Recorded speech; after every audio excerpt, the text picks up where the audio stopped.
ವಿರಾಮದ ಬಳಿಕ ಜಾತಕ ಫಲ ವಿಶೇಷ ಕಾರ್ಯಕ್ರಮಕ್ಕೆ ಮತ್ತೆ ಸ್ವಾಗತ. ಶಾಸ್ತ್ರಿಗಳೇ, ಇನ್ನುಳಿದ 6 ರಾಶಿಗಳ ಫಲಾಫಲ ಹೇಗಿದೆ ತಿಳಿಸ್ಕೊಡೋದಾದ್ರೆ? ಇನ್ನು ತುಲಾರಾಶಿಯವರಿಗೆ ದಿವಸ ನೋಡಿ, ವೃತ್ತಿಯಲ್ಲಿ ಹೆಚ್ಚಿನ ಅನುಕೂಲ ಕಾಣಲಿಕ್ಕೆ ಅವಕಾಶ ಇದೆ. ಸ್ವಲ್ಪ ತೊಡಕುಗಳು ಇದ್ದಾವೆ. ಹೀಗಾಗಿ ಗಣಪತಿ ಸನ್ನಿಧಾನಕ್ಕೆ ಬೆಲ್ಲ ಸಮರ್ಪಣೆ ಮಾಡಿ, ತುಂಬ ಅನುಕೂಲ ಆಗುತ್ತೆ. ಉಳಿದ ಹಾಗೆ ಲಾಭ ನಿರೀಕ್ಷೆ ಮಾಡಬಹುದು. ಸಂಗಾತಿಯ ಸಹಕಾರ ಚೆನ್ನಾಗಿದೆ. ವ್ಯಾಪಾರಿಗಳಿಗೆ ಹೆಚ್ಚಿನ ಅನುಕೂಲ ಇದೆ. ವಿದೇಶ ಪ್ರಯಾಣ ಚೆನ್ನಾಗಿರ್ತದೆ. ಆಕಾಶ ಸಂಚಾರ ಸುಗಮವಾಗಿರುತ್ತೆ. ಈ ದಿವಸ ಚೆನ್ನಾಗಿದೆ. ಪ್ರಾರ್ಥನೆಗೆ ದಿವಸ ಅಮ್ಮನವರ ಸನ್ನಿಧಾನಕ್ಕೆ ಅಕ್ಕಿ ಸಮರ್ಪಣೆ, ಗಣಪತಿಗೆ ಬೆಲ್ಲ ಸಮರ್ಪಣೆ ಮಾಡಿ.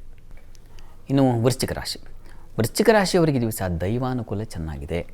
ದೇವತಾ ಪೂಜೆ ಪುನಸ್ಕಾರಗಳಲ್ಲಿ ಭಾಗಿಯಾಗ್ತೀರಾ. ಜೊತೆಗೆ ಮನಸ್ಸಿಗೆ ನಿರಾಳತೆ ಇರುತ್ತದೆ. ವೃತ್ತಿಯಲ್ಲೂ ಅಷ್ಟೇ ಹೆಚ್ಚಿನ ಅನುಕೂಲ ಉಂಟಾಗುತ್ತೆ. ಈ ಸರ್ಕಾರಿ ವಲಯದಲ್ಲಿರೋರಿಗೆ ತುಂಬ ಚೆನ್ನಾಗಿದೆ. ಹೆಚ್ಚಿನ ಅನುಕೂಲ ಉಂಟಾಗುತ್ತೆ ಈ ದಿವಸ. ಬೌದ್ಧಿಕವಾಗಿ ಸ್ತ್ರೀಯರಿಗೆ ನೋಡಿ ಹೆಚ್ಚಿನ ಬುದ್ಧಿಶಕ್ತಿ ಇದೆ ಈ ದಿವಸ. ಹೀಗಾಗಿ ಕುಟುಂಬವನ್ನು ಚೆನ್ನಾಗಿ ನಡೆಸ್ತೀರಾ. ಚೆನ್ನಾಗಿದೆ ಈ ದಿವಸ. ಪ್ರಾರ್ಥನೆಗೆ ಈ ದಿವಸ ನೋಡಿ, ಸಪ್ತಶತಿ ಪಾರಾಯಣ ಮಾಡಿದ್ರೆ ಬಹಳ ಒಳ್ಳೆಯದು. ಇನ್ನು ಧನುರಾಶಿಯವರಿಗೆ ದಿವಸ ನಷ್ಟ, ಕಷ್ಟ, ವ್ಯಥೆ, ನೋವು ಈ ಥರದ್ದಿದೆ. ಸ್ವಲ್ಪ ಸಮಾಧಾನವಾಗಿರಿ. ಗಾಬರಿ ಮಾಡ್ಕೋಬೇಡಿ. ಸಂದಿಗ್ಧ ಪರಿಸ್ಥಿತಿಗಳು ಎದುರಾಗುತ್ತೆ. ಕ್ಲಿಷ್ಟ ವಾತಾವರಣ ಅಂತೀವಲ್ಲ, ಏನಪ್ಪ ಇಂಥ ಪರಿಸ್ಥಿತಿ ಬಂದ್ಬಿಡ್ತು, ಆ ಥರದ್ದು ಆಗುತ್ತೆ ಈ ದಿವಸ. ಸ್ವಲ್ಪ ಹುಷಾರಾಗಿರಿ.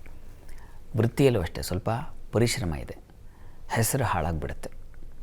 ಹೀಗಾಗಿ ಸ್ವಲ್ಪ ಜಾಗೃತಿ ಬೇಕು. ಆದರೆ ಬುದ್ಧಿವಂತಿಕೆ ಇಲ್ಲ ಅಂತಲ್ಲ, ಇದೆ. ಗುರು ಹಿರಿಯರ ಸಲಹೆ ತಗೊಂಡ್ರೆ ಬಹಳ ಒಳ್ಳೆಯದು ಎಲ್ಲ ಕೆಲಸಗಳಿಗೆ ಈ ದಿವಸ. ತಪ್ಪದೆ ನೀವು ಕೂಡ ಈ ದಿವಸ ದುರ್ಗಾ ಸಪ್ತಶತಿ ಪಾರಾಯಣ, ಅದು ತುಂಬ ಒಳ್ಳೆಯದು. ಇನ್ನು ಮಕರ ರಾಶಿಯವರಿಗೆ ದಿವಸ ನೋಡಿ, ವೃತ್ತಿಯಲ್ಲಿ ಹೆಚ್ಚಿನ ಅನುಕೂಲ ಇದೆ. ಸಹಕಾರ ಸಿಗುತ್ತೆ. ಬಂಧು ಮಿತ್ರರಲ್ಲಿ ಆಪ್ತತೆ ಇದೆ. ಆದರೆ ಸಂಗಾತಿಯಲ್ಲಿ ಮನಸ್ತಾಪವೂ ಇದೆ, ಸಾಮರಸ್ಯವೂ ಇದೆ. ಸ್ವಲ್ಪ ಮಿಶ್ರವಾಗಿದೆ ಈ ದಿವಸ.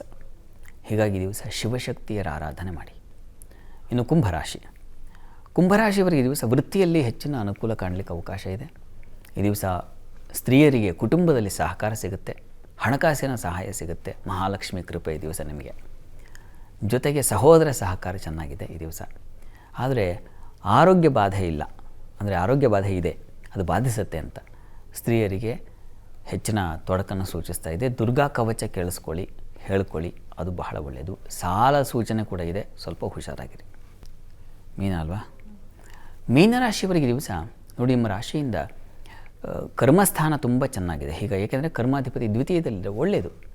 ಹೀಗಾಗಿ ಶತ್ರುಗಳನ್ನು ಗೆದ್ದು ಕೆಲಸ ಜಯ ಸಾಧನೆ ಮಾಡ್ತಕ್ಕಂಥದ್ದು ಜಯದ ದಿವಸ ಈ ದಿವಸ. ಇನ್ನು ನಿಮ್ಮ ಶುಕ್ರನ ಬಲ ಚೆನ್ನಾಗಿರೋದ್ರಿಂದಾಗಿ ವ್ಯಾಪಾರಿಗಳಿಗೆ ಹೆಚ್ಚಿನ ಅನುಕೂಲ ಚೆನ್ನಾಗಿದೆ. ಆದರೆ ಈ ದಿವಸ ಮನಸ್ಸು ಚಂಚಲವಾಗುತ್ತೆ. ಮನಸ್ಸಿಗೆ ಪೆಟ್ಟಾಗುವ ಹಾಗೆ ಯಾರೋ ಮಾತಾಡಿಬಿಡ್ತಾರೆ. ಅದರಲ್ಲಿ ಬಹಳ ಮುಖ್ಯವಾಗಿ ಮಕ್ಕಳ ವಿಚಾರದಲ್ಲಿ ಮನಸ್ಸಿಗೆ ಪೆಟ್ಟಾಗುವ ಸಾಧ್ಯತೆ ಇದೆ. ಲಲಿತಾ ಸಹಸ್ರನಾಮ ಹೇಳಿಕೊಂಡ್ರೆ ಬಹಳ ಒಳ್ಳೆಯದು ಈ ದಿವಸ. ಈ ದಿವಸ 12 ರಾಶಿಗಳವರು ರಾಶಿ ಗೊತ್ತಿಲ್ಲ ಅಂತಕ್ಕಂಥವ್ರು ಹೇಳ್ಬಹುದಾದ ಮಂತ್ರ ಯಾವುದಪ್ಪ ಅಂದರೆ ಓಂ ದುರ್ಗಾಯೈ ನಮಃ. ಈ ಮಂತ್ರ ಹೇಳ್ಕೊಳ್ಳಿ, ಬಹಳ ಒಳ್ಳೆಯದು. ಶಾಸ್ತ್ರಿಗಳೇ, ಇಂದಿನ ಸಂಚಿಕೆಯಲ್ಲಿ ಅಶೋಕಾಷ್ಟಮಿ ಬಗ್ಗೆ ತಿಳಿಸ್ಕೊಟ್ರಿ, ಪಂಚಾಂಗದ ವಿಶೇಷತೆಯನ್ನ ತಿಳಿಸ್ಕೊಟ್ರಿ, 12 ರಾಶಿಗಳ ಫಲಾಫಲ ಹಾಗೆ ವೀಕ್ಷಕರು ಕಳಿಸಿರುವಂತಹ ಸಂದೇಶಗಳಿಗೆ ಪರಿಹಾರವನ್ನ ಕೂಡ ತಿಳಿಸ್ಕೊಟ್ರಿ. ಧನ್ಯವಾದಗಳು ಶಾಸ್ತ್ರಿಗಳೇ. ಸರ್ವೇ ಜನಾಃ ಸುಖಿನೋ ಭವಂತು, ಸಮಸ್ತ ಸನ್ಮಂಗಳಾನಿ ಭವಂತು.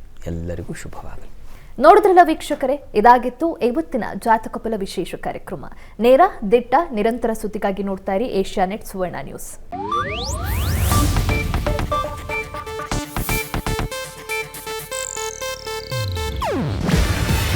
ಇದು ಏಷ್ಯಾನೆಟ್ ನ್ಯೂಸ್ ನೆಟ್ವರ್ಕ್ ಪ್ರಸ್ತುತಿ. ನೀವು ನೋಡ್ತಿದ್ದೀರಾ ಏಷ್ಯಾನೆಟ್ ಸುವರ್ಣ ನ್ಯೂಸ್.